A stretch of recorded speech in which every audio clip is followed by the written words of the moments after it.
राज्य में हजू જોઈએ એવી ઠંડી નથી પડી રહી અને આ દરમિયાન હવામાન વિભાગે આગાહી કરી છે કે 24 કલાક તાપમાન યથાવત રહેશે 24 કલાક તાપમાન યથાવત રહેશે અને પૂર્વ તરફના પવન ફૂંકાતા ઠંડીનું પ્રમાણ પણ ઘટશે વેસ્ટર્ન ડિસ્ટર્બન્સ સક્રિય થશે નલિયાનું લઘુત્તમ તાપમાન 11.2 ડિગ્રી નોંધાયું છે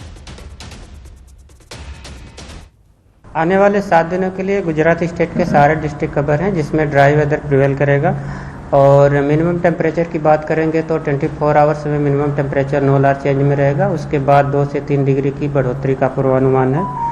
और मिनिमम टेम्परेचर रियलाइज की बात करेंगे तो अहमदाबाद में 15.4 degree Celsius minimum temperature realise हुआ है। और पूरे गुजरात स्टेट की बात करेंगे तो सबसे कम जहां पर मिनिमम टेम्परेचर रियलाइज हुआ है वो नलिया 11.2 डिग्री सेल्सियस। और अहमदाबाद के लिए जो मिनिमम टेम्परेचर का फोरकास्ट है वो 15 डिग्री सेल्सियस के आसपास रहने का पूर्वानुमान है। हिमाचल प्रदेशनी लाहौल स्पीतिमां हिमवर्षा थई छे। शिंकुला पासमां प्रवासीओनो भारे धसारो पण जोवा मळ्यो छे। बरफथी ढंकाયેલા पर्वतो अने रस्ताओ मुलाकातीओ माटे आकर्षणनुं केन्द्र बन्या छे।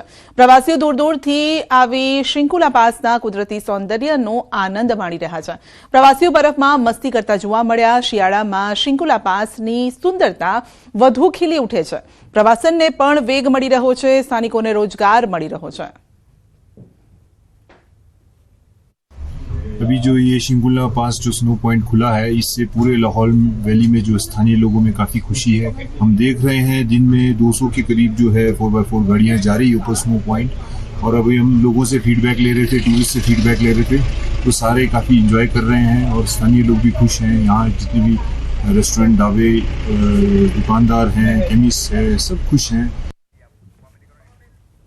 तो लाहौल स्पीतिमां हिमवर्षा थई छे। प्रवासीओनो धसारो पण वधी रह्यो छे અને પ્રવાસીઓ આ હિમવર્ષાને માણવા માટે પહોંચી રહ્યા